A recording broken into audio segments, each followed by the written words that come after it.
और ना सिर्फ मेरी आंखों पर पर्दा डालना बल्कि पूरे हरियाणा के लोगों की आंखों पर पर्दा डाला जा रहा है। मैंने बाकायदा 9 बूथों के लिए फीस भी भरी थी, तकरीबन 4.25 लाख रुपए। तो वो किस लिए भरवाया?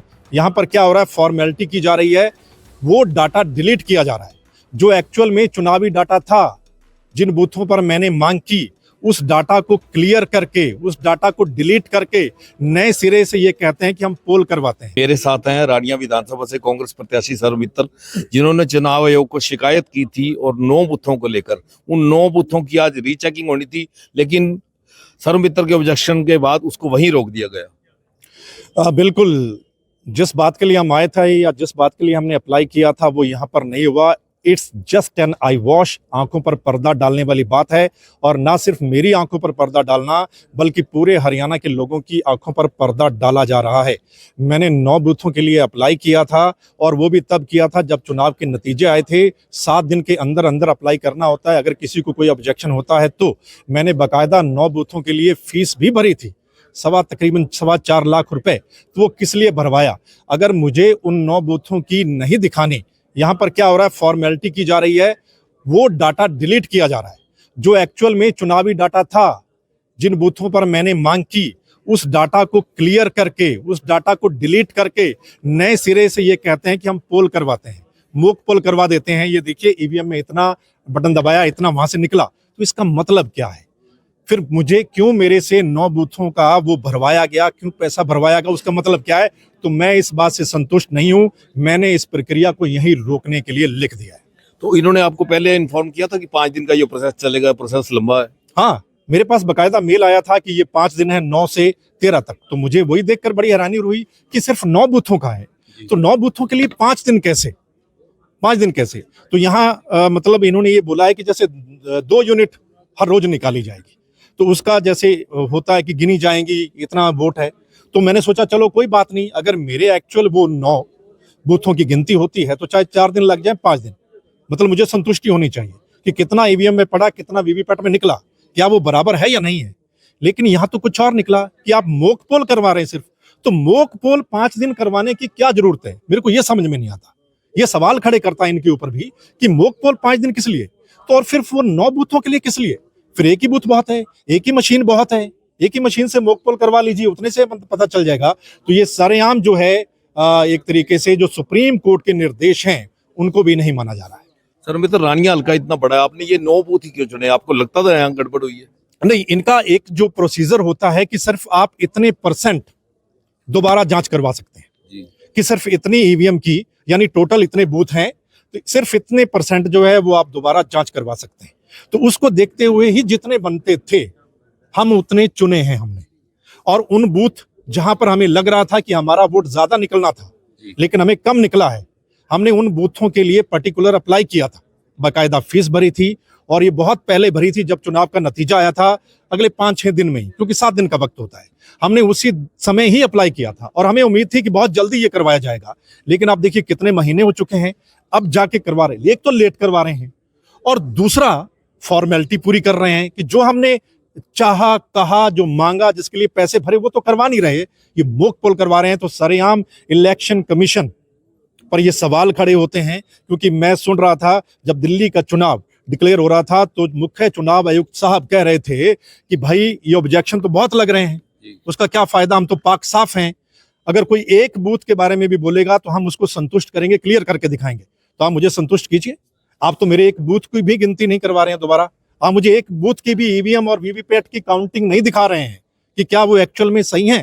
तो आपका वो सवाल बरकरार है, आप कैसे कह रहे हैं? फिर आपका कहने का क्या उचित है? आप कह कुछ और रहे हैं और यहाँ कुछ और निकल कर आ रहा है। इसलिए मैं संतुष्ट नहीं हूं और मैंने यहाँ लिख कर दे दिया कि मैं इस प्रक्रिया से संतुष्ट नहीं हूं। जिस हिसाब से आप करवा रहे हैं, आप सुप्रीम कोर्ट के निर्देशानुसार नहीं करवा रहे हैं। तो इसको क्या चैलेंज करेंगे आप? बिल्कुल, मैं पार्टी के साथ डिस्कशन करूंगा। ऑलरेडी हमारे कुछ सीनियर साथियों ने सुप्रीम कोर्ट में मामला लगा रखा है, बहुत सारे साथियों ने पंजाब हरियाणा हाईकोर्ट में मामला लगा रखा है। और पहली बार हरियाणा में ऐसा हुआ है कि इतने लोगों ने ये इलेक्शन पिटीशन फाइल की है। ये बहुत बड़ी बात है, इसका मैसेज पूरे देश में जा रहा है। क्योंकि हरियाणा में इलेक्शन होता है, फिर महाराष्ट्र में इलेक्शन होता है, दोनों जगह सवाल खड़े होते हैं, खासकर ईवीएम पर। और महाराष्ट्र में तो बहुत ज्यादा सवाल खड़े होते हैं, लोग एफिडेविट देने के लिए तैयार हैं। तो वो सवाल बहुत बरकरार है पूरे देश में। हम चाहते थे कि जब ये होगा तो शायद वो कुछ क्लियर हो, लेकिन ये क्यों नहीं करवाया जा रहा? क्योंकि शायद दिल्ली का इलेक्शन चल रहा है, कुछ सामने आ गया तो मामला गड़बड़ हो सकता है। क्यों ये सवाल खड़े होते हैं इलेक्शन कमीशन के ऊपर, और शायद माननीय सुप्रीम कोर्ट के भी आदेशों और निर्देशों को नहीं माना जा रहा है। सर मित्र, पूरे हरियाणा में बहुत से प्रत्याशियों ने इस तरह की एप्लीकेशन लगाई है, लेकिन रानिया और फतेहाबाद दो ही एप्लीकेशन एक्सेप्ट हुई हैं जहां बीजेपी का कैंडिडेट नहीं जीता। इसके पीछे भी कोई वजह मानते हैं? वजह हो सकती है, ये बात आपने ठीक कही कि ये भी एक वजह हो सकती है। क्यों नहीं, जहां पर बीजेपी वाले थे वहां पर क्यों नहीं, कि यहाँ कुछ देखना चाहते थे लेकिन वो भी नहीं दिखा रहे, वो कम से कम यहाँ तो ठीक तरीके से आप कर दो। ठीक है, हालांकि कुछ पिटीशन लगी हुई हैं, देखते हैं उनका में क्या कुछ फैसला आता है, खैर तभी पता चलेगा। आपके सामने जो प्रत्याशी जीते थे, अभी मीडिया से बात करके निकले हैं, उन्होंने कहा चाहे 10 बार करवा लो, जीत तो मेरी ही। करवाओ तो सही, एक बार ही करवा दो, आप सही तरीके से एक बार करवा दो बस, और एक मशीन का करवा दो। आप श्योर हो गड़बड़ हुई है?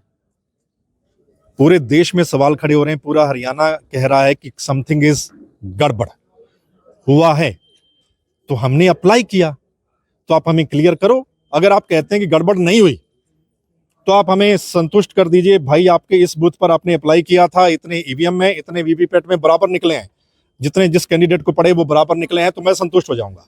लेकिन आप मुझे वो नहीं दिखा रहे, वो डाटा डिलीट कर रहे हैं। क्यों? सुप्रीम कोर्ट ने कहा है प्रिजर्व करके रखना है डाटा सारा जी। क्यों उसको क्यों क्लियर करके एक मॉक पोल करवाया जा रहा है कि ये देखिए ये हो गया? उसमें मैं वो डम्मी मॉक पोल के लिए थोड़ा आया था यहाँ पे, और 5 दिन किस लिए? अभी इलेक्शन तहसीलदार जो आए थे वो प्रशासन की तरफ से कह के गए हैं कि बिल्कुल फेयर इलेक्शन हुआ है, अब इन्होंने खुद ऑब्जेक्शन कर दिया तो हम क्या कर सकते हैं? अब उनको तो शायद ऐसा नहीं कहना चाहिए, मेरे हिसाब से तो फेयर इलेक्शन हुआ है, ऐसा तो मेरे को लगता है उनको नहीं कहना, किसी अधिकारी को ऐसा तो नहीं कहना चाहिए कि फेयर इलेक्शन हुआ है। हाँ, बीजेपी वाले अगर ऐसा बोल सकते हैं, वो सत्ता में है, कि फेयर इलेक्शन हुआ है, कोई अधिकारी कैसे बोल सकता है कि फेयर इलेक्शन हुआ? चुनाव आयोग वाले बोलते हैं, उनको बोलने दीजिए, वो बोलेंगे कि हम तो बहुत अच्छे से चुनाव करवाते हैं। कोई और अधिकारी बोलता है तो ये तो मेरे को लगता है ठीक नहीं है। नहीं, उस अधिकारी ने तो यहाँ तक कहा है कि लोग सालों साल लग जाते हैं, लोगों की याचिकाएं पड़ी रहती हैं, इनकी तो 1 महीने में एक्सेप्ट हो गई। अभी जो याचिकाएं लगी हुई हैं, आप देखिए उसमें कितना वक्त लगेगा, अभी फैसला थोड़ा आ गया, पता नहीं कितना वक्त लगेगा।